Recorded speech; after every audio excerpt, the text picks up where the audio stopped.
Jeudi 17 octobre, bonjour à toutes et à tous, bienvenue sur votre chaîne d'information régionale. Voici une nouvelle édition du journal préparé par l'ensemble de la rédaction, comme toujours vos prévisions météo tout d'abord, et peu de changements aujourd'hui dans la région, toujours un temps en gris, couvert, humide, avec du vent, des températures de saison, mais de plus en plus fraîches forcément.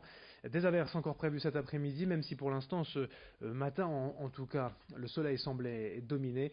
Les perturbations vont vite rattraper tout cela et nous offrir, si l'on peut dire, un peu de grisaille et d'humidité cet après-midi. Le vent, lui, se maintient, secteur sud-ouest, rafale jusqu'à 60 km/h, de 14 à 15 degrés prévu cet après-midi pour les températures. À la une de l'actualité de la région Hauts-de-France, tout d'abord la suite du conflit social chez Conforama. Les syndicats CGT, FO et SFE-CGC ont appelé hier les salariés à la grève afin de dénoncer les dernières annonces de la direction concernant le plan de sauvegarde de l'emploi. En France, 42 magasins vont fermer, 1900 postes vont être supprimés.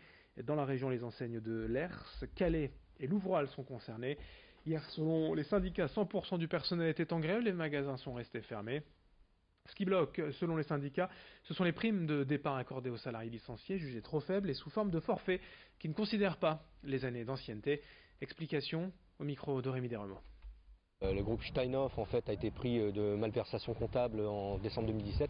C'est aujourd'hui la seule cause du mal qui ronge Conforama. Ce n'est pas les erreurs stratégiques comme veut bien nous faire entendre la direction. C'est d'abord une question de trésorerie. Et il faut savoir aussi que Steinhoff a quand même réalisé sur l'année précédente 18 milliards de chiffre d'euros de chiffre d'affaires. Donc il faut quand même qu'ils mettent la main à la pâte parce que si demain des salariés sont virés, c'est à cause d'eux, donc il faut qu'ils indemnisent le préjudice subi. Autre actualité régionale en images sur le littoral, plus précisément la réponse de l'État suite au drame vécu lundi au Touquet et ces deux migrants retrouvés morts sur la plage. La préfecture du Pas-de-Calais a présenté hier les nouveaux effectifs de gendarmes réservistes mobilisés au sud de la côte d'Opale. Cela fait déjà un an que la gendarmerie territoriale intervient régulièrement auprès de ces migrants embarqués vers l'Angleterre, mais avec en plus leur mission de proximité du quotidien avec la population difficile de tout gérer. Désormais, une trentaine de réservistes pourront ainsi être dépêchés spécifiquement sur ce type d'intervention en mer, voire même 45 gendarmes à terme si des accords sont trouvés avec le Royaume-Uni. Explication au micro de Corentin Escaillé. Ils ont le sens de la mission, comme n'importe quel militaire d'active. Ils ont largement compris les enjeux, qui sont, parce que là on est en train de nourrir des filières de criminalité organisée avec ces passages-là. Donc déjà, le gendarme, il est fait pour arrêter le voleur, et il est tout de suite convaincu quand il s'agit de lutter contre cela. Et en plus, quand il y a des gens qui exploitent au péril de leur vie des migrants, là, ils ont tous conscience, et le drame qui s'est passé, est la chose qu'on redoute depuis des mois et des mois. C'était inévitable. Ça les motive d'autant plus, et j'en doute pas, et quelle que soit l'heure, et quelle que soit la météo, comme vous le voyez aujourd'hui. Autre actualité régionale, à l'Institut Pasteur de Lille, l'équipe de recherche du docteur Jamal Khalif vient d'identifier un gène essentiel, spécifique du parasite responsable du paludisme. Une avancée majeure qui pourrait contribuer à la découverte de nouvelles thérapies pour lutter contre cette maladie. Pour info, en 2017, dans le monde, le palu a causé la mort d'environ 435 000 personnes, la majorité des enfants en Afrique subsaharienne. Actuellement, sans vaccin efficace, les principaux traitements sont des combinaisons thérapeutiques auxquelles résistent de mieux en mieux des moustiques responsables de la transmission de la maladie. Cette découverte lilloise pourrait ainsi ouvrir la voie à de nouveaux traitements plus efficaces. Explication avec le docteur Jamal Khalif, interrogé pour nous par Rémi Desremaux. C'est le but de notre équipe, mais c'est le but des équipes du monde entier. C'est vraiment d'aller chercher de nouvelles voies, de nouveaux gènes, de nouvelles cibles thérapeutiques contre ce parasite qui n'arrête pas de présenter des résistances aux nouveaux traitements ou aux traitements actuels sur le marché. Pour l'instant, on n'a pas ces traitements. Il faut bien sûr le découvrir et ensuite le tester pour être sûr qu'il n'a pas des effets secondaires. Mais en tout cas, le gène visé est un gène spécifique de Plasmodium. C'est promoteur, c'est ce que je peux dire.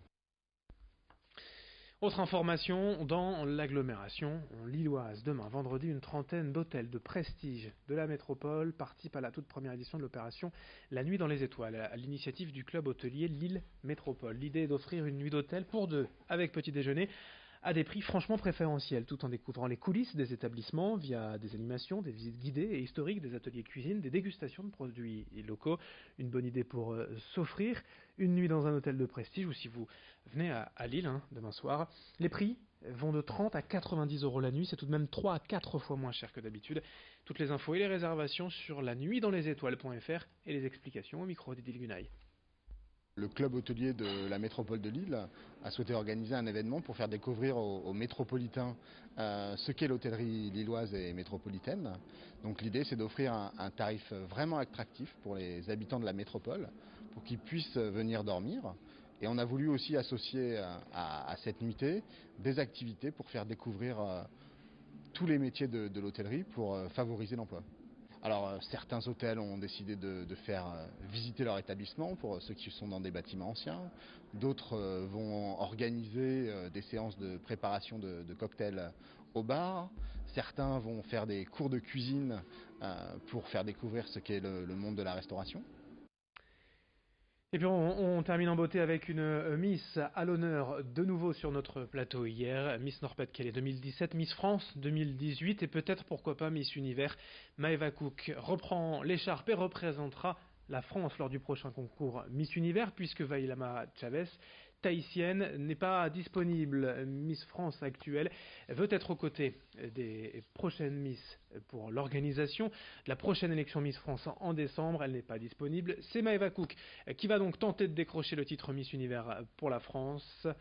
Un challenge, une élection, un honneur pour elle qui était notre invitée hier, Maëva Cook. On l'écoute. Je suis très heureuse d'avoir cette chance puisqu'il faut dire qu'on n'a pas toute cette chance de pouvoir participer à Miss Univers. Et puis c'est un nouveau challenge. J'ai terminé dans le top 12 l'année dernière à Miss Monde, ce qui est quand même pas mal sur 130 candidates. Mais voilà, là je peux revenir en force et puis je vais essayer, tout comme Iris, de revenir avec la couronne. C'est le show à l'américaine. Voilà, on attend des filles avec un body vraiment un peu irréprochable. Ce qu'on attend moins chez Miss Monde, parce que chez Miss Monde, on attend plus de la fille que ce soit la Miss de cœur, qu'elle présente un projet. Ce que j'ai pu faire, mais donc là oui on est plus dans le show à l'américaine, on défile en maillot de bain, ce qui n'a pas lieu sur Miss Monde. La nordiste Maëva Cook en lice pour Miss Univers. On ne connaît pas encore ni la date ni le lieu de ce concours Miss Univers. On vous en tiendra bien sûr informé. Fin de ce journal régional. À suivre d'autres infos en images et dès le prochain quart d'heure, dans moins de 8 minutes, une autre édition du journal. Merci de votre fidélité. Très bonne journée à toutes et à tous.